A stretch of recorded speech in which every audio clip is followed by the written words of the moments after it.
Pawan Singh factor रहे हैं कि नहीं? है ना, पवन सिंह लोग कहते हैं कि पवन सिंह की वजह से भी चारों सीट चला गया। सीटिंग सीट हम लोगों का रहता, हम लड़ गए तो पवन सिंह वहाँ लड़बे नहीं करते है। लड़बे नहीं करते वहाँ। वो तो लोगों ने देखा कि इनका सीटिंग सीट महाबली नहीं लड़ने वाले हैं, जनता में पूरा विद्रोह हो गया, तो इसका फायदा चलिए अब चलेंगे। आपके चुनाव नहीं लड़ने की वजह से पवन सिंह वहाँ पर चुनाव लड़े, और आप लड़ते तो पवन सिंह वहाँ पर चुनाव नहीं लड़ते, मतलब फाइनल था। तो क्या लगता है इसमें मगर शाहाबाद में हम तो क्या रिजल्ट होगा? 22 है तो हम तो चाहेंगे कि 20 सीट जीत जाए कम से कम। हम तो कोशिश करेंगे मतलब 20, हम तो कोशिश करेंगे कि 22 जीत जाए। अगर वोट चोरी होता है तो जिस स्टेट में कांग्रेस की सरकार है वहाँ वोट चोरी नहीं हुआ, कैसे? अगर वोट चोरी होता तो कांग्रेस कैसे सरकार बना लेती? जहाँ अब जंगल राज भी खत्म हो गया, अपहरण का उद्योग था वो भी खत्म हो गया, सारी चीज खत्म, तो कौन मुद्दा लेके जाता? एक चीज कहते हैं आज गांव में गली नली सड़क के बिना लालू यादव का नाम लिए हुए इन लोगों का काम नहीं चल सकता है, चुनाव नहीं लड़ सकते हैं। 2005 से पहले का ही जिक्र करते हैं जंगल राज का, बताएं कि 2005 से 25 तक क्या किए हैं। एक लीजिए, अगर जब इंडिया गठबंधन की सरकार थी तो उसकी तुलना, तब इंडिया गठबंधन से उसी की हम तुलना करेंगे लोगों के। बिहार विधानसभा चुनाव की तारीखों का ऐलान चुनाव आयोग अक्टूबर के पहले वीक में शायद कर दे, और उससे पहले ही चाहे एनडीए हो या फिर महागठबंधन हो, अपने अपने तरीके से प्रचार प्रसार में लगे हुए हैं लोग। मगर एनडीए का कार्यकर्ता सम्मेलन बिहार के 243 सीट पर चल रहा है। अभी एनडीए का कार्यकर्ता सम्मेलन आज ब्रह्मपुर विधानसभा में था, और ब्रह्मपुर विधानसभा में कार्यकर्ता सम्मेलन को संबोधित करके आ रहे हैं, हमारे साथ बैठे हुए हैं पूर्व सांसद महाबली सिंह जी। चलिए मैं इनसे सीधे जुड़ता हूं, और इस बार का क्या गणित रहेगा और कैसे जेडीयू अपना जो 43 सीट आया था 2020 में उसको बढ़ा करके पहले वाले रोल में आने वाली है। IBN 7 भारत में आपका स्वागत है। चलिए, आपको चैनल को धन्यवाद। 2000 जो अभी एनडीए का कार्यकर्ता सम्मेलन चल रहा है, इससे क्या लग रहा है कि जो ये गठबंधन है अब ये इंटैक्ट है और इसी पे चुनाव होगा? तो इसमें कहाँ दो शक है, इसमें कहीं दो राय है जी। एनडीए गठबंधन एकदम इंटैक्ट है, इसमें किसी तरह का सीट के लिए मतभेद है न किसी चीज़ के लिए है। सारी बातें अंदर खाने में सब फाइनल हो चुका है, और इसीलिए हम लोग एकजुट होकर के पूरे बिहार के 243 सीटों पर हम लोग हर विधानसभा में सम्मेलन करते हैं। मगर 2020 वाली स्थिति जो थी वो आज भी याद आती है ना कि कैसे क्या हो गया? नहीं, देखिए, हर चीज़ समय होता है ना, समय तो परिवर्तनशील होता है, समय बदलते रहता है। वो एक समय दूसरा समय था, आज का समय दूसरा है। अब वो समय नहीं है। हम लोग जो टारगेट लेके चले हैं कि 2025 में 225 और फिर से नीतीश कुमार को मुख्यमंत्री बनाना। तो जब 2010 वाला प्रदर्शन दोहराया जाएगा तब 225 आएगा या 225 से पार होगा?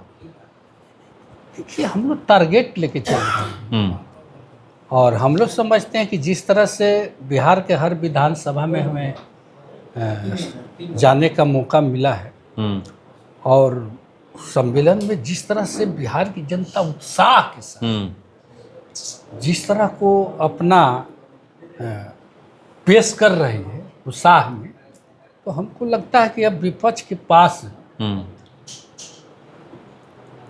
कहीं कोई जगह नहीं रह गया। क्योंकि देखिए, आदरणीय नीतीश कुमार जी ने जो बिहार में जो विकास की जो लकीरें खींची हैं, उसमें बिहार का कोई ऐसा जाति न कोई ऐसा धर्म के लोग हैं जो कि उनकी नीति निर्धारण से उनको फायदा न पहुंचा। बिहार का कोई ऐसी जाति नहीं है जो ये कह सकती है कि सरकार में हमारी उपेक्षा होता है। किसी न किसी चीज में किसी न किसी तरह से हर घर को यहाँ फायदे मिल रहा है। अगर देखिए, 125 यूनिट जो हम लोगों ने बिजली फ्री किया है, उसमें सभी जाति सभी धर्म के लोगों के लिए फ्री हुआ है। जो महिलाओं के लिए जो हम लोगों ने 10,000 रुपया दिया, 2 लाख रुपया और ज़रूरत पर दिया जाएगा, तो उसमें भी सभी जाति सभी धर्म की महिलाओं को। पंचायत में हम लोगों ने जो आरक्षण दिया उसमें सभी जाति के महिलाओं को मिला आरक्षण। अभी 35% जो हम लोगों ने दिया सरकारी नौकरियों में, उसमें सभी जाति। तो बिहार का कोई ऐसा जाति, कोई ऐसा धर्म नहीं है ये कह सकता है कि एनडीए की सरकार में, आदरणीय नीतीश कुमार के सरकार में हमारी उपेक्षा हुआ है। जब उपेक्षा किसी का हो ही नहीं रहा है और कानून का राज है, कौन 2005 वाले के पहले की स्थिति में जाना चाहेगा? आप ही को कह दिया जाए कि 2005 वाला स्थिति चाहते हैं तो आपका रूंगटा खड़ा हो जाएगा। क्या किस्सा जी माहौल था सर, इतना आतंक, अपहरण, हत्या, बलात्कार, कहीं हिंदू मुस्लिम का दंगा, कहीं जातीय नरसंहार। माने बिहार छोड़ छोड़ लोग भागने लगे थे।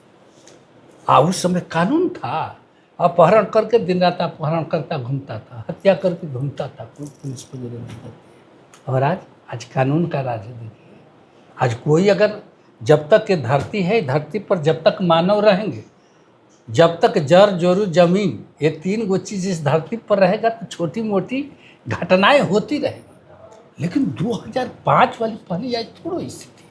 आज तो हम दिन क्या रात को भी, दिन रात हम घूम रहे हैं, कहीं अपहरण का चर्चा सुन रहे हैं, कहीं हिंदू मुस्लिम का दंगा सुन रहे हैं, कहीं जाति का नरसंहार होता था कहीं सुन रहे हैं। तो जब अमन चैन है बिहार में, सबको हिस्सेदारी भागीदारी मिल ही रहा है, सबको फायदा पहुंच ही रहा है, तो क्या चाहिए बिहार के लोग? तो जो आप कह रहे हैं विकास की बात बता रहे हैं, लकीर खींचने की बात बता रहे हैं, मगर तेजस्वी यादव कहते हैं कि 20 साल में कुछ हुआ ही नहीं। कहाँ उनको लकीर दिख रहा है? एक बात आप जान लीजिए, लोकतंत्र में अगर सत्ता पक्ष कितना ही अच्छा काम करे तो विपक्ष का काम उसका विरोध करना। विपक्ष कभी नहीं कह सकता है कि सत्ता पक्ष अच्छा काम किया। विपक्ष इसीलिए बनता है कि आप जब जो काम कर रहे हैं उसका विरोध करना। नकल का भी आरोप लगाते हैं तेजस्वी यादव कि हम ये घोषणा किए, उसको ये लागू कर दिए। आप कौन होते हैं घोषणा करने वाले? सरकार ना निर्णय लेती है जी।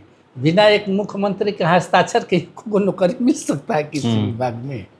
कहीं डिप्टी सीएम है सम्राट चौधरी, तो जो भी निर्णय लेना है मुख्यमंत्री ने देते हैं, क्यों कुछ कर सकते हैं क्या? तो ये तो जनता को गुमराह करना, जनता को गुमराह करने की बात है।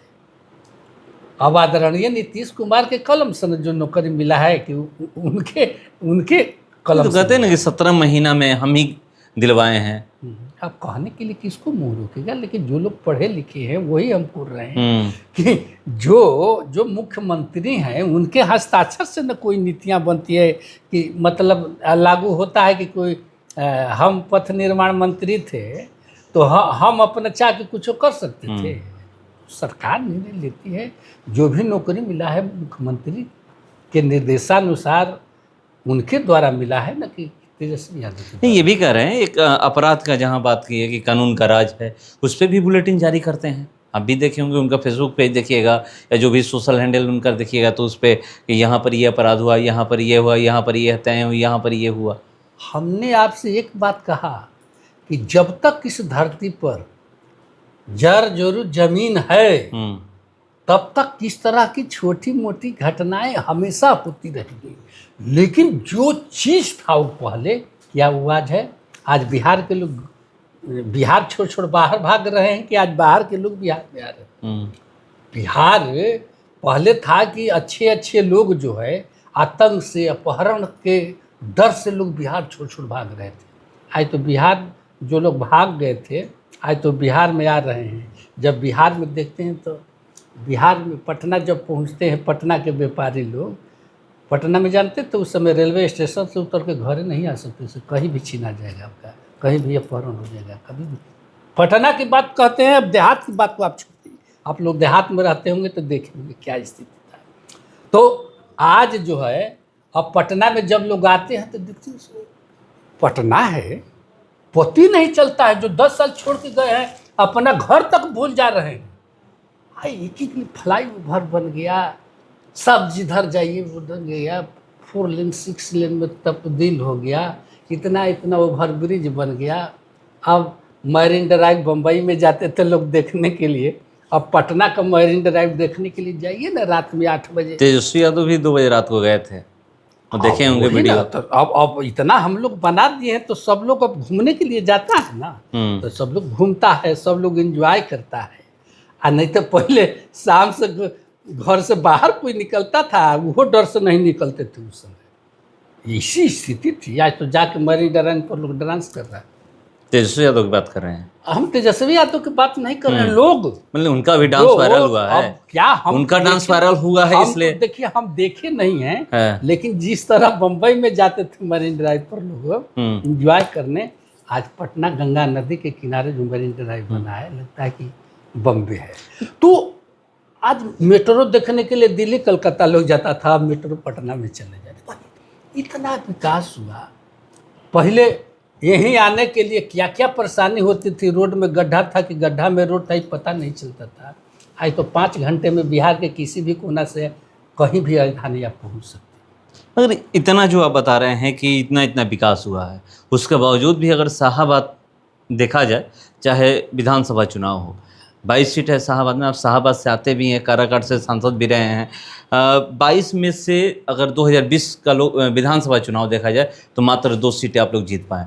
आरा भोजपुर जिला में ही बढ़ारा और आरा। और लोकसभा चुनाव 2024 में देखा जाए तो सुफड़ा साफ हो गया। शाहाबाद क्यों हार रहे हैं लोग, इतना विकास करने के बावजूद भी आप लोग? नहीं देखिए, वो विकास अपने जगह पर, वोट अपने जगह पर, चुनाव समीकरण पर जीता जाता है। और समीकरण को नहीं सामंजस्य बनाने की वजह से ऐसी होती है।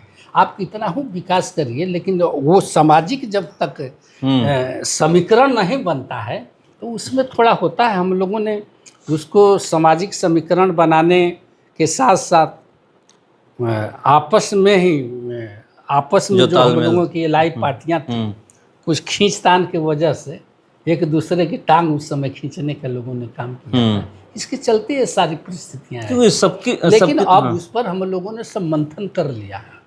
ये जहाँ जहाँ त्रुटियाँ थी 2020 के चुनाव में, कैसे उतनी कम सीटें आई, क्यों हम इस तरह से हुए। अब देखिए, मान लीजिए कि लोकसभा चुनाव ले रहे हैं कि 25 सीट गए, अब मान वही कह रहे हैं कि समय के अब हम एमपी थे काराकाट से, सिटिंग एमपी थे। अब हमारा टिकट मतलब काट दिया। हम लोग का इलाका है, शाहाबाद का इलाका है। अब हमारा भी टिकट माने नहीं मिलने के चलते, सिटिंग सीट चला गया नहीं मिलने के चलते, रोहतास से लेके औरंगाबाद यह पूरा रिएक्शन हुआ। उसमें पूरा रिएक्शन हुआ। एक एक चीज़ थी तो बहुत सारी चीज़ें आ जाती है। पवन सिंह फैक्टर रहे हैं कि नहीं? ना पवन सिंह, लोग कहते हैं कि पवन सिंह की वजह से भी चारों सीट चला गया। सिटिंग सीट हम लोगों का रहता, हम लड़ गए तो पवन सिंह वहाँ लड़बे नहीं करते, लड़बे नहीं करते वहाँ। वो तो लोगों ने देखा कि इनका सिटिंग सीट महाबली नहीं लड़ने वाले हैं, जनता में पूरा विद्रोह हो गया, तो इसका फायदा चलिए अब चलेंगे तो हम उठा लेंगे। पवन सिंह मतलब आपके चुनाव नहीं लड़ने की वजह से पवन सिंह वहाँ पर चुनाव लड़े, और आप लड़ते तो पवन सिंह वहाँ पर चुनाव नहीं लड़ते, मतलब फाइनल था। तो क्या लगता है अब वहाँ देखिए, वहाँ स्थिति ऐसी थी कि वहाँ पर उस समय लोकसभा चुनाव में बीजेपी के जितने भी नेता थे, बाहर के जो नेता गए थे, वो कहा कि इनको छोड़ के किसी को सीट मिलना चाहिए। अब जनता के मांग के अनुसार वहाँ टिकट नहीं मिला, जनता की बातों को उल्लंघन करके वहाँ थोपा गया, इसलिए जब वहाँ की जनता रिवोल्ट हो गई। और वहीं की रिवोल्ट नहीं किया, पूरा रिवोल्ट हो गया, पूरा शाहाबाद साफ हो गया। इस वो भी चीज़ थी। तो अब सब ठीक हो गया है। अब ये सारे चीज़ें हम लोगों ने बोला ना कि सारे चीज़ें हम लोगों ने, सारे पार्टी के लोगों ने, अगर नहीं ठीक हुआ होता तो हम लोग एक साथ मिल करके पूरे बिहार में। तो 22 में कितना शाहाबाद की अगर हम लोग बात करें तो हम 22 सीटें नहीं, हम तो शाहाबाद की मैं बात कर रहा हूँ। हम लोग वो तो 225 आप कह रहे हैं, मगर शाहाबाद में हम तो क्या रिजल्ट होगा? 22 है तो हम तो चाहेंगे कि 20 सीट जीत जाए कम से कम। हम तो कोशिश करेंगे 20, हम तो कोशिश करेंगे कि 22 जीत जाए। हम क्यों छोड़ेंगे किसी, कोशिश तो हमारी है जितनी। तेजस्वी यादव आप लोग एलिगेशन पे एलिगेशन लगा रहे हैं, एक नहीं कई, रोज आप देखते होंगे। वोट चोरी का भी एलिगेशन लग चुका है आप लोगों पे। नहीं, तो वही न कह रहे हैं कि अब विपक्ष के पास कोई मुद्दे नहीं है बिहार में। अब कोई दूसरा उन लोगों के पास मुद्दे नहीं। अब वोट चोरी की बात कर रहे हैं। अच्छा ये बताइए, अगर वोट चोरी होता है तो जिस स्टेट में कांग्रेस की सरकार है वहाँ वोट चोरी नहीं हुआ? कैसे अगर वोट चोरी होता तो कांग्रेस कैसे सरकार बना लेती? जहाँ कांग्रेस के सांसद जीत जाते हैं वहाँ वोट चोरी होता तो कैसे जीतते? तो जनता के बीच में जाने के लिए कोई मुद्दा है ही नहीं, तो जनता कैसे गुमराह होगी? कहाँ वोट चोरी हो रहा है? अभी बोल रहे हैं कि वोट कट रहा है, इतना वोट कट गया। हम कह रहे हैं कि हमारा ही फादर का डेथ हो गया तो वोटर लिस्ट से नाम कटेगा ना, वो नहीं है तो मान लेते हैं कि हम हैं, यहाँ भी मेरा मकान है और दिल्ली में भी मेरा मकान है, यहाँ भी मेरा वोटर लिस्ट में नाम है और दिल्ली में भी ना, तो कहीं तो एक ही जगह ना रखना होगा, दो जगह तो आप नहीं ना अथु कर सकते हैं, तो एक जगह कटेगा कि नहीं? अब बांग्लादेश के लोग कुछ घुसपैठी आके दिल्ली में, जगह बम्बे में, गुजरात में, अरे हमारे बिहार के आपको उत्तरांचल माने ये पूर्वांचल में सब बांग्लादेश घुसपैठा के यहाँ आधार कार्ड बनवा लिया है, बना है। अब बताइए वहाँ के निवासी नहीं है, गलत ढंग से आधार कार्ड बनवा लिया है, तो अब बताइए वो बांग्लादेश के आदमी को यहाँ वोट देने का अधिकार है तो उसका नाम नहीं कटेगा? तो इस तरह की नामें कटी है। फिर भी इसके बाद अगर जेन्युइन व्यक्ति का अगर कटा है 30 सितंबर तक तो हम लोग समय दिया है कि भाई आप जुड़वा लीजिए, आपका छूटा है तो जुड़वा लिए, अगर नहीं जुड़े तब ना, कहाँ वोट चोरी हो रहा है? ये तो जनता को गुमराह कर देते। अब राहुल गांधी आते हैं, संविधान लेके चलते हैं कि संविधान खतरा में है, संविधान खतरा में है। अरे जब तक नीतीश कुमार हैं जिंदा और जब तक इस राज्य और देश की जनता जागरूक है तब तक है किसी माई के लाल में हिम्मत की संविधान को ख़त्म कर दे? किसी में हिम्मत है? किसी में हिम्मत ने संविधान को ख़त्म कर, जो बाबा भीमराव अम्बेडकर ने जो संविधान दिया है इसी की ताकत ने ये ख़त्म कर सकता है। ये जनता के बीच में गुमराह जनता को कैसे मानसिक को हम चेंज करेंगे, क्या कहेंगे? ये सारी चीज़ें लोग कह रहे हैं। अब विकास की बात नहीं करेंगे, लेकिन विकास तो बिहार में इतना हो गया कि अब मुँहे बंद है। अब जंगल राज भी खत्म हो गया, अपहरण का उद्योग था वो भी खत्म हो गया, सारी चीज खत्म हो, तो कौन मुद्दा लेके जाता? एक चीज कहते हैं आज गांव में गली नली सड़क स्कूल अस्पताल सब चक चक चक चक कर रहा है, शांति व्यवस्था है, सबका हक अधिकार मिल रहा है, तो अब बिहार को चाहिए क्या? बिहार के लोग अब इनके पास मुद्दा क्या है? तब वोट चोरी संविधान खतरा, अब ये रह गया है।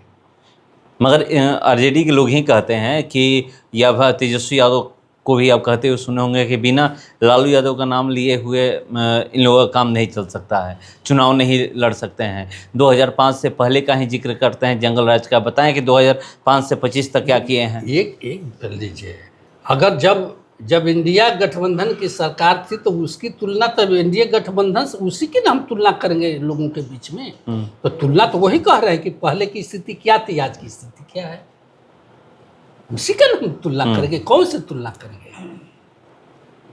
अब हम कहेंगे कि हम चारा घोटाला नहीं किए, अलकतरा घोटाला नहीं किए, यही ना था पहले।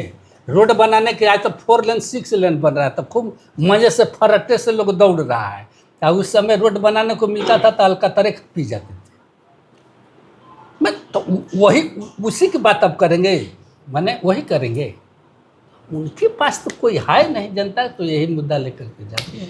तो देखिए क्या मुद्दा है उसको लेकर के जा रहे हैं, और अब मुद्दा विपक्ष के पास रहा नहीं है। 2025 में फिर से नीतीश का नारा दिया गया है कि 2025 फिर से नीतीश 225। देखते हैं इस बार जनता कितना सीट देती है एनडीए को और इंडिया गठबंधन को। फिलहाल इसको इतना ही, बने रहिए हमारे साथ। नमस्कार।